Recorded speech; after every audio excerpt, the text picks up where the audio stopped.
Voilà. La recherche du passé, la recherche de l'identité, le moyen de recoller les morceaux. Hein, vous essayez de recoller les morceaux entre eux. Hein.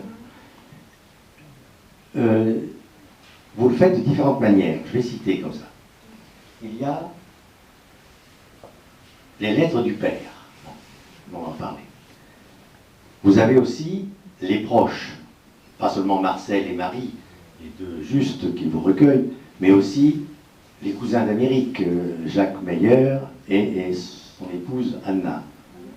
Vous suivez aussi attentivement le procès des bourreaux, en particulier le procès Barbie, pas seulement le procès Barbie, mais aussi celui d'Ivan de Treblinka. Et d'Emmanuel, dont on a parlé récemment. Ouais.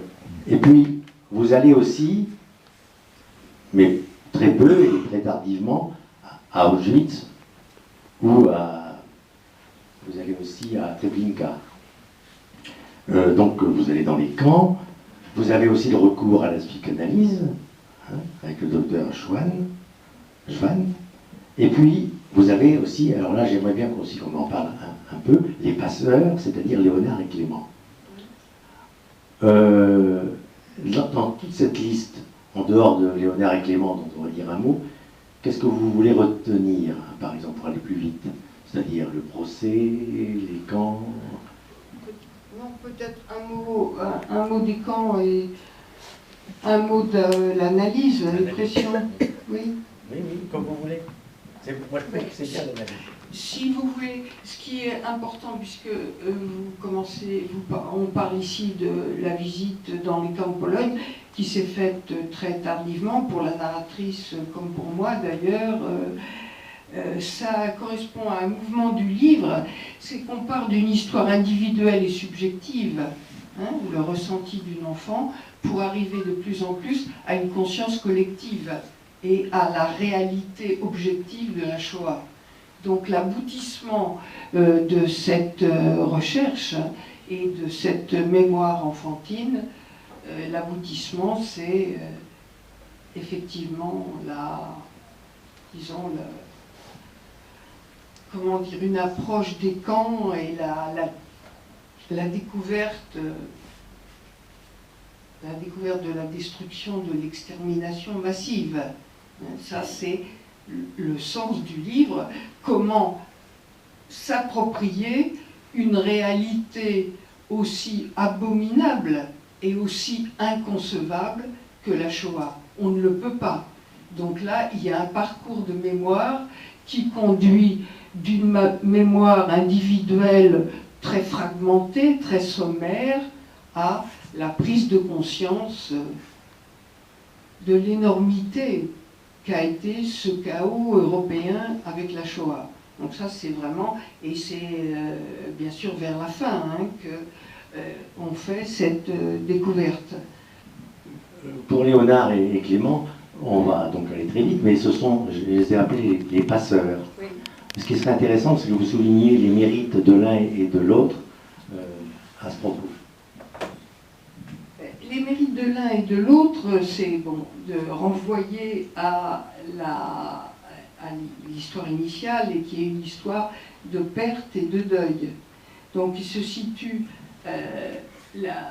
l'enfant elle est resté perdu quelque part dans le temps, il se situe à des moments différents pour l'un et l'autre.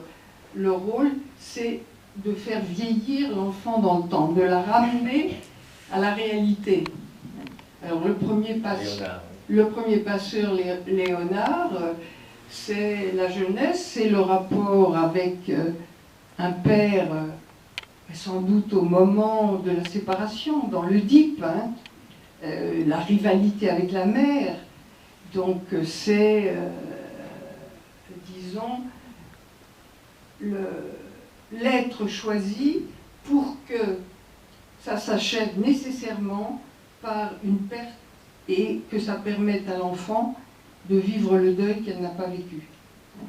C'est compliqué tout ça, mais il faut rattraper le temps, il faut passer les obstacles, hein, sauter les obstacles, et les obstacles, c'est toujours de l'ordre, c'est jamais de l'ordre intellectuel, hein, c'est toujours de l'ordre des émotions. Donc il faut des souffrances, hein, il faut de l'amour, il faut de l'amour interdit, impossible. Et le deuxième passeur, Clément, c'est le passeur qui conduit lui, à la réalité de la Shoah.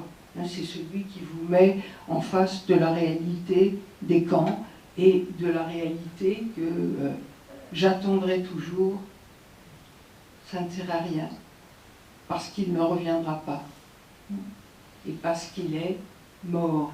C'est de faire entendre ce qui n'a jamais été dit par personne, qui est la mort des parents.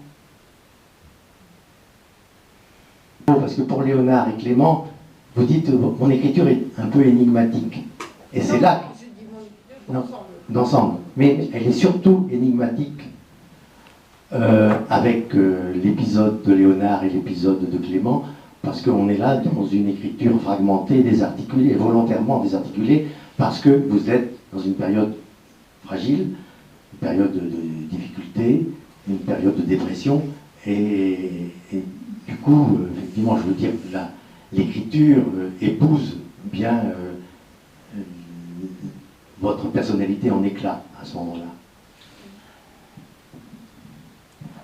Je ne suis pas tout à fait d'accord, là, Jean-Bernard, avec vous. Je crois, on a souligné, on ne va pas y revenir, que ce n'est pas du tout chronologique ni logique. Je crois que dans l'écriture d'aujourd'hui, c'est impossible de ne pas écrire en fragments. Il n'y a que de la discontinuité. Évidemment, on peut faire des choses traditionnelles, hein, avec une continuité linéaire et chronologique, mais ça, ça ne m'intéressait pas. Si j'étais capable de le faire, je le ferais. Ça ferait peut-être un best-seller, mais je ne sais pas faire cela. Hein. Et l'écriture, s'il y a une chose qui caractérise l'écriture aujourd'hui, c'est sa discontinuité, les trous, le fait que c'est du fragmentaire. Hein. Et quelqu'un, enfin un écrivain qui a lu mon texte et qui l'a aimé, m'a écrit que ce qu'il aime justement, hein, dans ce que certains peuvent trouver énigmatique, c'est cette écriture par bouffée, dit-il, comme les retours de mémoire. Vous voyez, mais c'est vrai que ce n'est pas facile à lire, hein, pour cette raison. Mais surtout, c'est vrai partout dans le livre, dans le roman, mais surtout dans les épisodes, et Léonard et Clément pour moi.